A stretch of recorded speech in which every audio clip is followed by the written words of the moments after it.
I grew up in the shadow of a master architect, though she never touched a blueprint. My sister, Elena, didn't build skyscrapers. She built narratives. In our family, her word was the foundation, and my reality was just the scaffolding she used to climb higher. She was the delicate one, the one with the fragile nerves and the mysterious, recurring health scares that always seemed to coincide with my biggest moments. Tonight is supposed to be different. I am standing in the center of a ballroom, the air smelling of expensive lilies and floor wax. It is my engagement party.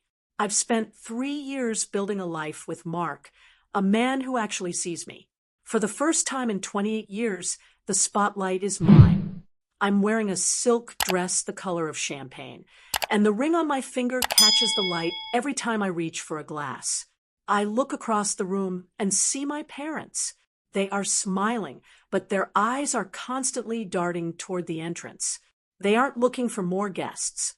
They are looking for Elena. She's 40 minutes late, which is her signature move. It keeps the tension high. It ensures that when she finally arrives, her entrance is an event rather than an arrival. I feel a hand on my small of my back.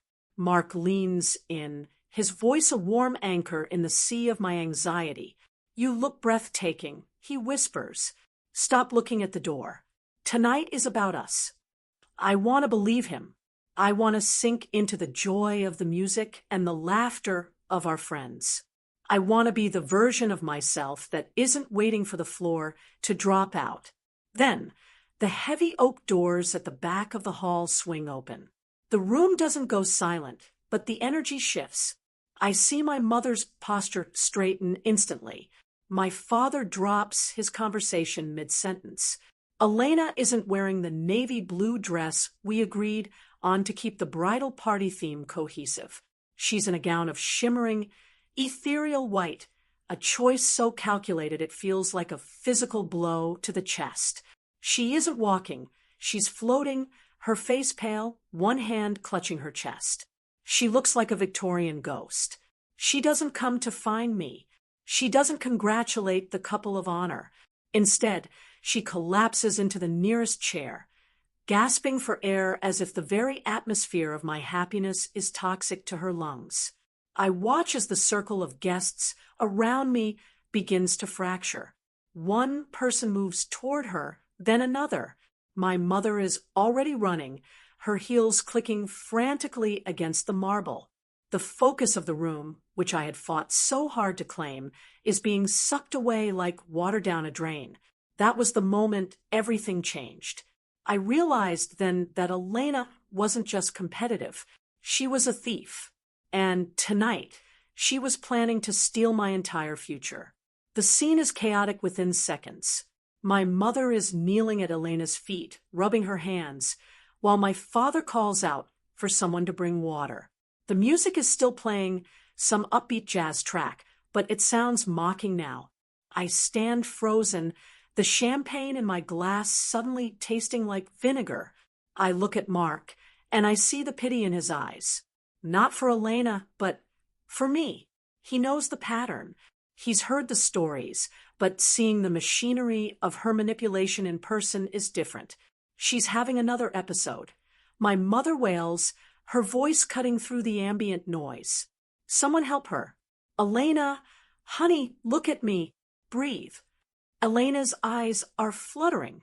She looks beautiful even in her staged agony. She's mastered the art of the weak heartbeat and the shallow breath. It's a performance she's been perfecting since we were children. I remember my high school graduation. I was the valedictorian. I had my speech rolled up in my hand, ready to walk onto the stage.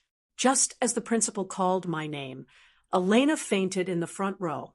The ceremony stopped. The paramedics were called. I gave my speech to an empty auditorium while my parents were in the back of an ambulance with a girl who, 2 hours later, was perfectly fine and eating a burger. I trusted them back then. I trusted my parents to see through it.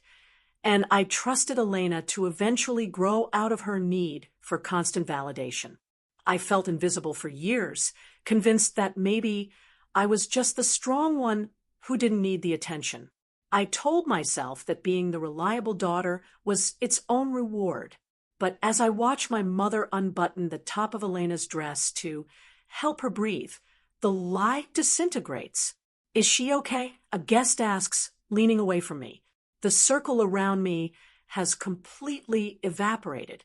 I am standing in a 10-foot radius of emptiness. I am the bride-to-be, the host, the woman who paid for this entire gala with my own savings, and I am a ghost at my own feast. Elena lets out a soft, theatrical moan. My chest, it's tight, like the last time. She wheezes. The last time was my promotion dinner 6 months ago. She has a sense of timing that would make a Swiss watch jealous.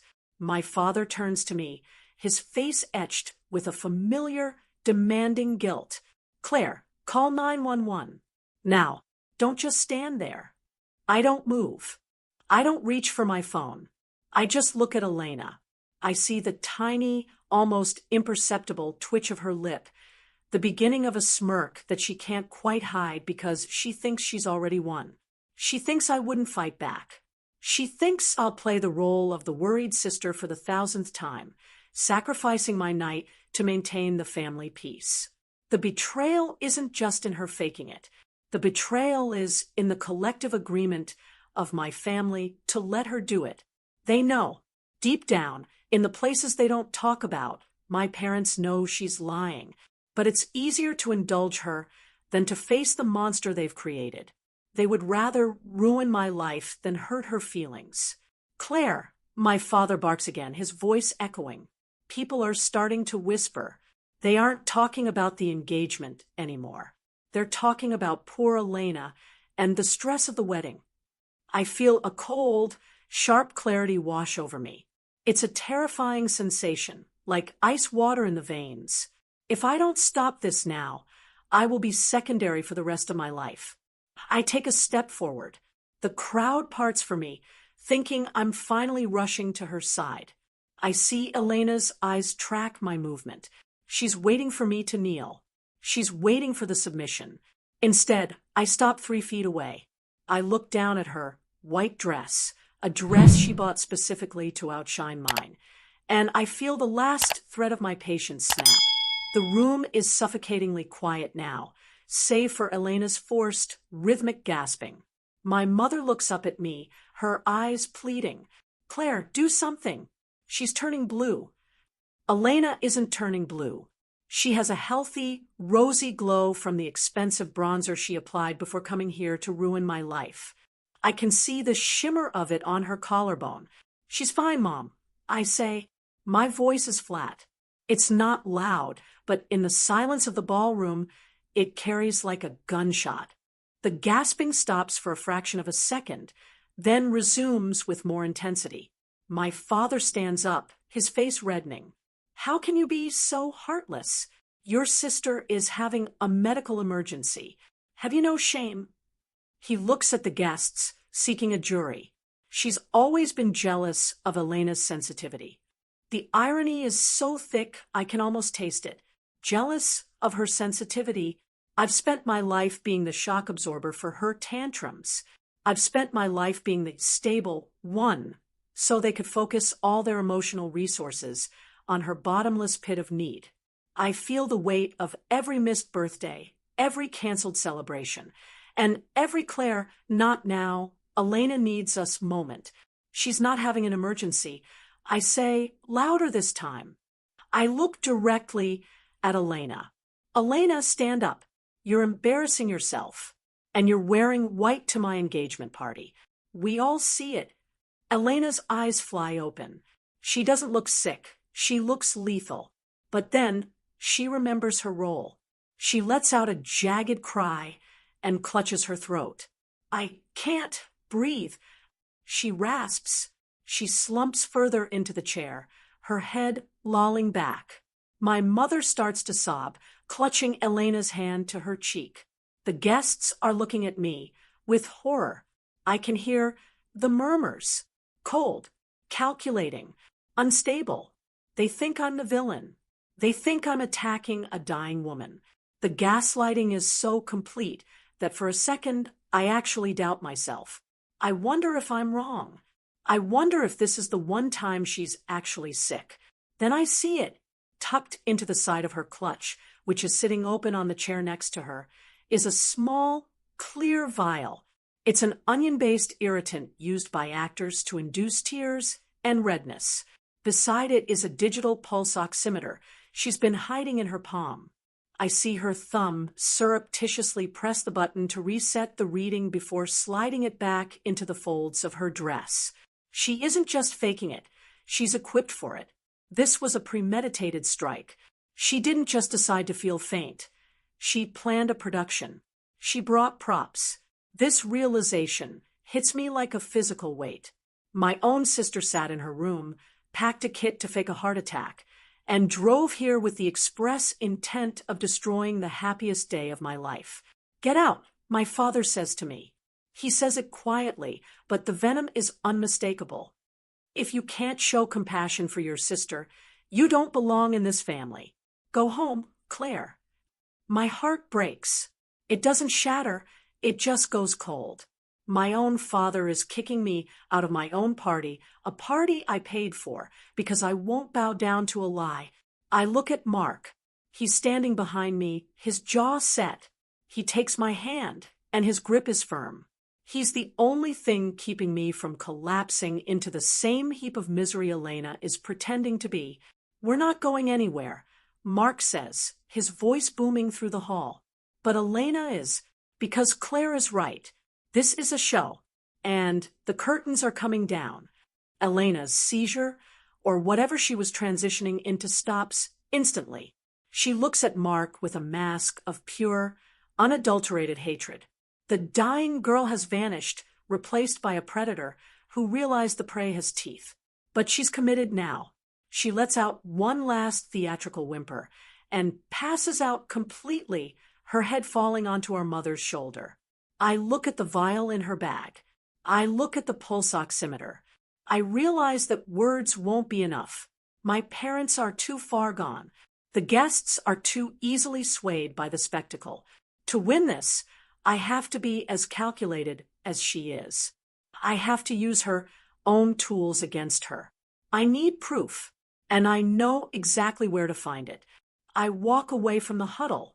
My father yells after me, calling me a coward, but I don't stop. I head straight for the security office of the venue. I know the manager. I've worked with this venue for corporate events before. As I walk, I feel the eyes of every guest on my back. I am the woman who walked away from her dying sister. I am the pariah. In the small, dimly lit security room, I find the manager, Sarah. She looks uncomfortable. She's been watching the feed. "Claire, I'm so sorry," she says. "Should I call an ambulance?"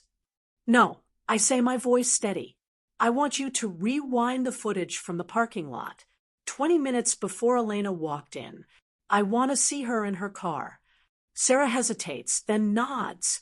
She clicks through the camera feeds. We find Elena's car. It's a bright red convertible, hard to miss. We watch as she pulls into the spot. She doesn't look sick. She's singing along to the radio. She spends 10 minutes in the driver's seat, looking at herself in the vanity mirror.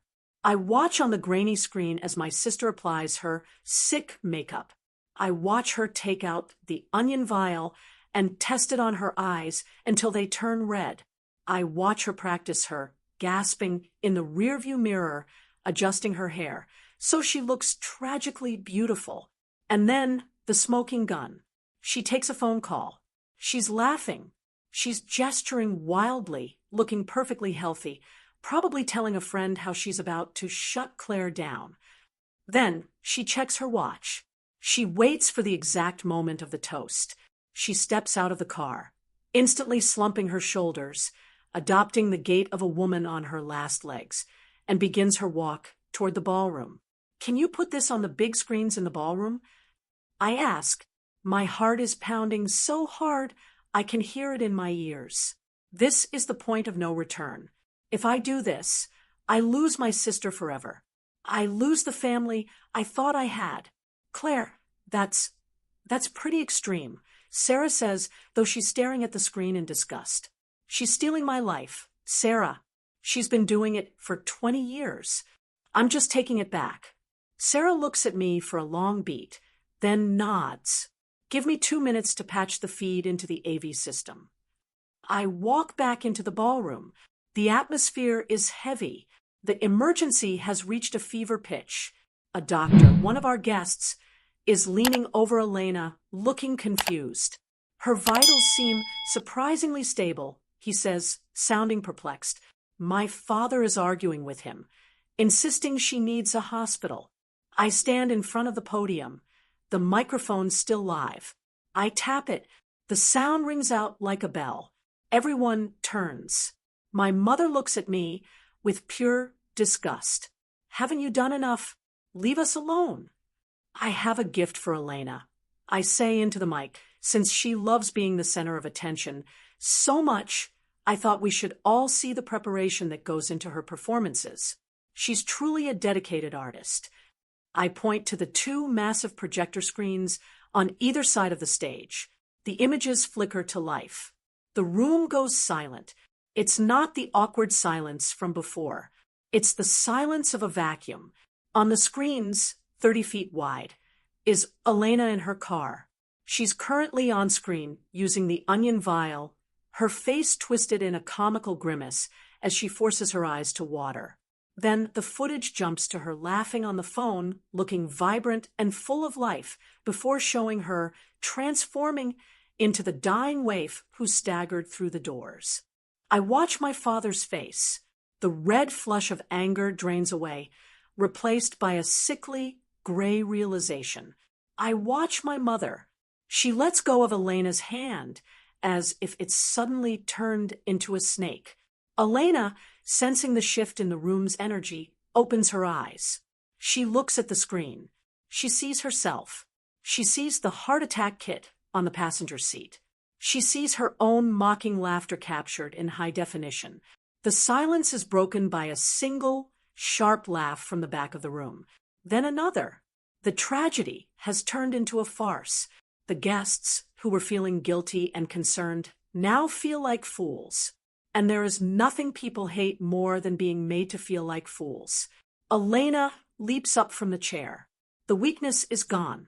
The inability to breathe is forgotten. She looks like a cornered animal. Turn it off, she screams, her voice shrill and healthy. Claire, you bitch. Turn it off. Why, Elena? I ask, my voice calm and amplified. Is it because the truth doesn't have a filter? You wanted everyone to look at you tonight. Well, they're looking. Is this what you wanted? She rushes the stage, but Mark steps in her way. He doesn't touch her.